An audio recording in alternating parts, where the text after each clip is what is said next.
तो मैं भी तो सम्मान दूं। देवहूति स्वयं नीचे बैठ गई और उस आसन पे अपना हाथ रख दिया, मानो आपके दिए हुए का सम्मान है, किंतु पति दे रहे हैं।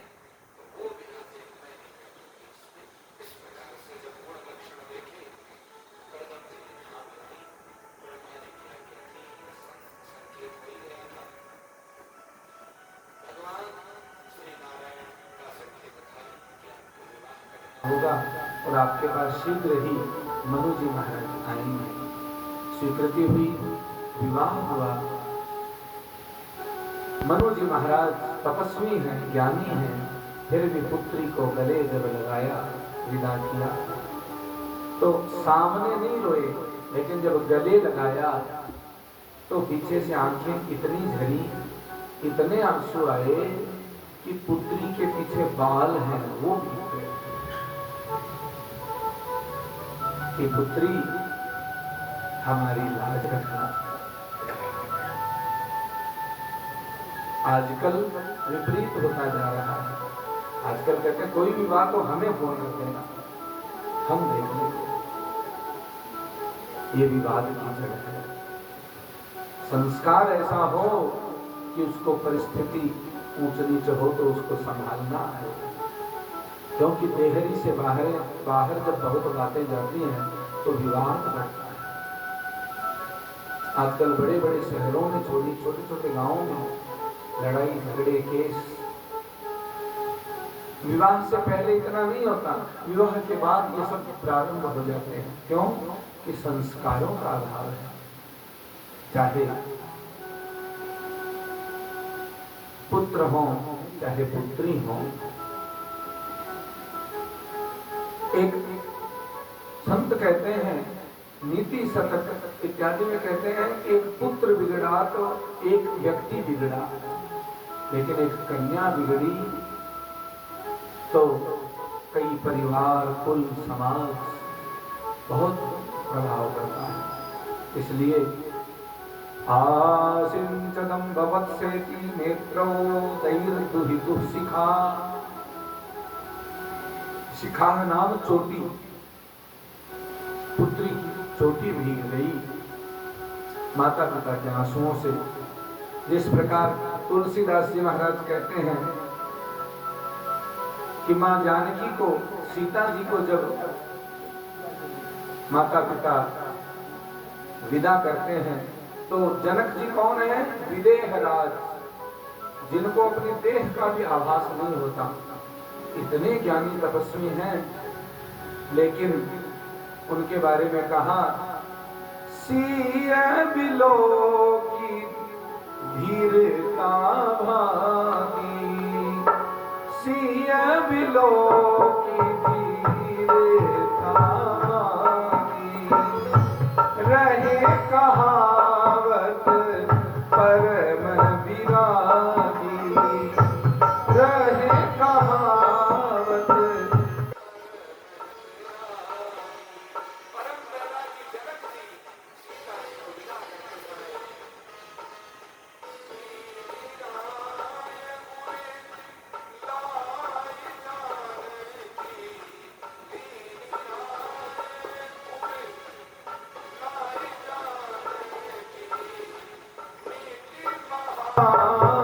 मर्याद ज्ञान की, मिट्टी महा मर्याद ज्ञान की।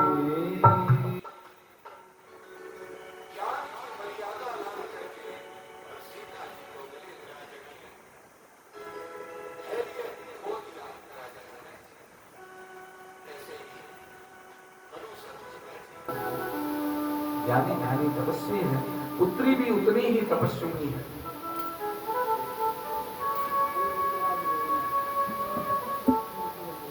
और कर्दम जी कहते हैं, जब मनु शत्रुपा जी ने कहा हमारी पुत्री को स्वीकार करेंगे, कर्दम जी कहते हैं, इन्हें स्वीकार करना तो मेरा सौभाग्य है, किंतु तपस्या करना मेरा फल है।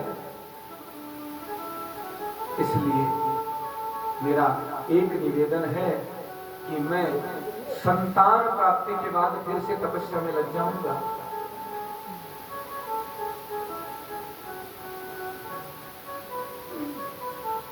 संतान प्राप्ति के बाद, क्योंकि मेरा तो ध्यान भगवत चरणों में है, मुझे तो भगवत प्राप्ति चाहिए। और देवहूति जी ने हाँ भर दी, कहा हे पतिदेव, आप अपनी तपस्या करें, मैं विघ्न नहीं बनूंगी।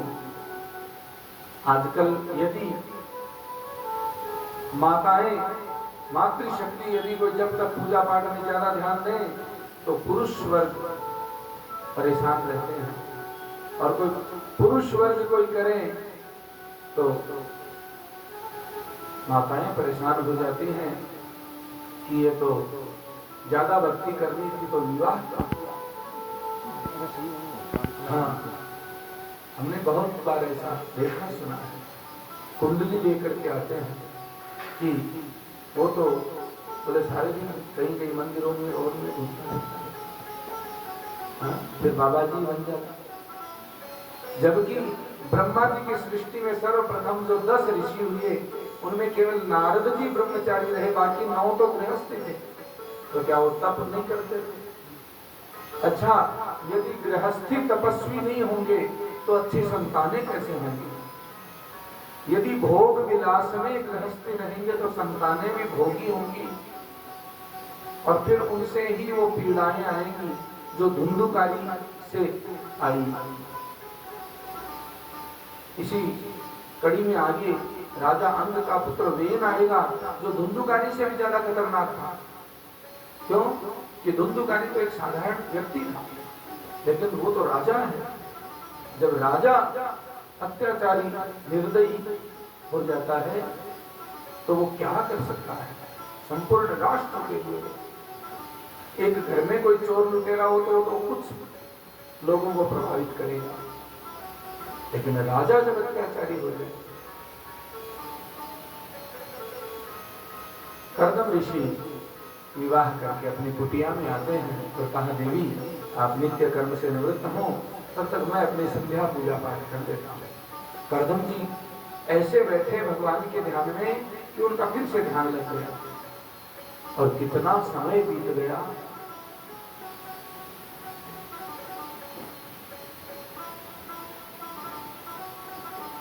देवहूति जी ने देखा पतिदेव आए, तो जाके देखा वो ध्यान में लगी है। तो देवहूति उनके आसपास साफ सफाई करके उनका ध्यान रखने लगी कि जब तक ये ध्यान तपस्या में मैं उनकी सेवा करूंगी। समय बीतता गया, बीतता गया, बीतता गया। एक बार कर्दम जी का ध्यान टूटा, आंखें खोली तो देखा एक जीर्ण शीर्ण हुई फटे पुराने कपड़ों में एक कोई देवी सेवा कर रही है। कहा, देवी आप कौन? इतने ध्यान में लीन हो गए, ये भी भूल गया कि अभी कुछ समय पहले विवाह हुआ था। तब देवहूति चरणों में प्रणाम करती है, बोले हे प्राणनाथ, मैं मनुष्य रूपा जी की पुत्री हूं, आप मुझे विवाह करके लाए। अब तो ध्यान लगाया और कहा, ओ इतने समय से मेरी सेवा कर रहे हैं, बिना कुछ मांगे, बिना कुछ चाहे, बिना कुछ इच्छा किए सेवा में लगी। अत्यंत प्रसन्न हो गए। कहा, देवी आपको मैं क्या दूं? हे प्रिय, आपने इतनी सेवा की, मैं अति प्रसन्न हूं। देवहूति कहती हैं, त्वयि विभो तद्वयि निभर्ता, आप मेरे पति देव हैं, आपकी सेवा करना तो मेरा धर्म था, और आप यदि पूछते हैं तो गृहस्थ में है तो हमें कोई संतान चाहिए जो हमारे आगे की कुल परंपरा को बढ़ा सके। क्यों कि यदि तपस्वी संतानें नहीं होंगी तो संसार कैसे आगे बढ़ेगा, कैसे धर्म की रक्षा होगी? धर्म की सेवा करने वाले तो चाहिए। कर्दम जी समझ गए, और कर्दम जी ने अपनी तपस्या के फल से कामक विमान प्रकट कर दिया। आप दुनिया के सबसे बड़े विमान की परिकल्पना करें जिसमें सारी सुख सुविधाएं हों। आप लोगों ने समुद्र में चलने वाले जहाजों के नाम सुने देखे होंगे, जिनके अंदर ऑडिटोरियम भी होता है ना, खेलने कूदने का, खाने पीने का, नहाने धोने का, रहने सहने का सब कुछ होता है। कहते हैं वो कामक विमान जो कामना करे वही सब कुछ प्रकट कर देता था। वो मंत्र शक्ति का युग था, तप शक्ति का युग था। वहां तप और मंत्र से सब कुछ प्रकट होता था। जैसे आज आप ऑनलाइन ऑर्डर करो, वो चीज आपके घर पे आ जाती है। आप टीवी का बटन दबाओ, आपको देश विदेश सब कुछ सामने दिख जाता है। ऐसे ही महर्षि कर्दम ने अपने तपस्या से कामना पूर्ति करने वाला विमान प्रकट किया, और वो विमान इतना बड़ा, आप अंदाजा लगाओ कि पानीपत जैसे कितने शहर उसमें समा जाए, इतना बड़ा वो विमान, और मन की गति से वो चाहे जहां जा सकता था। उसमें सभी प्रकार के उद्यान, उपवन, बाग बगीचे, नदी, तालाब, तड़ाग ये सब थे। और कहते हैं अनगिनत दास दासियां, सेवक सेविकाएं सब सुगंधित इत्र गुलेल फुलेल सब लेकर के, स्नान ध्यान की सामग्री लेकर के आए और देवहूति जी को स्नान ध्यान करवाया। अब तो वो साक्षात अप्सराओं को भी निरस्त करने लगी, इतनी सौंदर्यशालिनी हो गई। सारे सुख संसाधन वहां प्रकट हुए, श्रृंगार हुआ, खान पान किया। और कहते हैं कर्दम ऋषि और देवहूति 100 वर्ष तक, 100 दिव्य वर्षों तक उसमें विचरण करते रहे, भ्रमण करते रहे। तब उनको 9 कन्याएं हुई। ये 9 कन्याएं ही नवधा भक्ति कहलाती हैं। बोलिए नवधा भक्ति महारानी की जय हो। देवहूति जी अत्यंत प्रसन्न हुई। नवधा 9 प्रकार की जो कन्याएं हैं, इनका विवाह हुआ। हालांकि कर्दम जी तो पहले ही जाने वाले थे, क्योंकि कर्दम जी ने कहा संतान होने के बाद मैं चला जाऊंगा तपस्या में। लेकिन देवहूति जी ने हाथ जोड़ करके कहा, हे प्राणनाथ, ये तो कन्याएं हैं, इनके लिए तो वर देखना पड़ेगा, विवाह करना पड़ेगा। फिर मेरी देखभाल के लिए कौन? क्यों कि शास्त्र कहते हैं अनाश्रितान शोभन्ते पंडिता वनिता लता।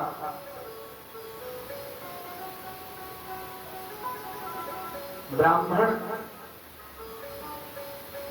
स्त्री और बेल जो लता होती है, बेल, ये अकेले नहीं रह पाएंगे। ब्राह्मण जो ज्ञान ध्यान यज्ञ पूजा पाठ करते हैं, तो उनके गुरुकुल आश्रम मंदिर का भरण पोषण करने के लिए तो कोई चाहिए। और बेल को कोई पेड़ या कोई सहारा नहीं देंगे तो वो बेल आगे नहीं बढ़ेगी। आप देखिए कई घरों में बेल चारों ओर फैली रहती है, क्यों कि उसको सहारा दे दिया। वो बढ़ती कब है? जब उसको सहारा मिले। ऐसे स्त्री कल्याणकारिणी कब होती है? जब पहले पिता का सहारा मिले, संस्कार मिले, फिर पति का साथ मिले, और फिर पुत्र का साथ मिले। यदि पुत्र संस्कारी निकले तो उस माता का बुढ़ापा अच्छा निकलता है। माँ को पुत्र से बड़ा स्नेह होता है। पिता तो एक बार फिर भी थोड़ी हो सकता है खींच जाए, माँ को अत्यंत चिंता रहती है। इसलिए स्त्री का सहारा चाहिए, स्त्री को अकेले नहीं छोड़ा जाता। बाल्यावस्था में, युवावस्था में, वृद्धावस्था में 3 सहारे हैं, पहले पिता, फिर पति, फिर पुत्र। इसलिए मुझे कोई पुत्र दीजिए तब आप जाइए। अब तो कर्दम जी को याद आया कि भगवान श्री हरि ने कहा था कि आपको, आपके घर में मैं आऊंगा, आप विवाह कर लीजिए। और रुक जाते हैं। 9 देवियों के, अपनी कन्याओं के लिए 9 ऋषियों का चयन करते हैं। जो 10 ऋषि ब्रह्मा जी की सृष्टि में उत्पन्न हुए, उनमें से नारद जी ब्रह्मचारी थे और 9 ऋषि हैं, मरीचि, अंगिरा, पुलह, क्रतु, भृगु, अथर्व, यज्ञादि, इन सबको 9 कन्याएं विवाह कर दी। रामचरितमानस में नवधा भगति कहूँ तो ही पाही, सावधान सुनु धरु मन माही। यदि ये नवधा भक्ति का प्रसंग तो सावधान होकर के सुनते हैं तो अवश्य ही भक्ति का बीजारोपण होता है। प्रथम भगति संतन कर संगा, दूसर रति मम कथा प्रसंग। संतों का संग करें। अच्छा, संतों के संग करने से क्या वो आपको महल मालिया बना देंगे? नहीं, वो जो सत्संग सुनाएंगे उससे कल्याण हो जाएगा। कथा में यदि आपका प्रेम है तो संत का, ग्रंथ का, मंत्र का और भगवंत का सानिध्य आपको अच्छा लगेगा, और नहीं तो केवल घर परिवार समाज में मन अटका रहेगा। इधर भाद्रपद शुक्ल द्वादशी को और कर्दम ऋषि जी के घर में कपिल भगवान का प्राकट्य होता है। बोलिए कपिलावतार भगवान की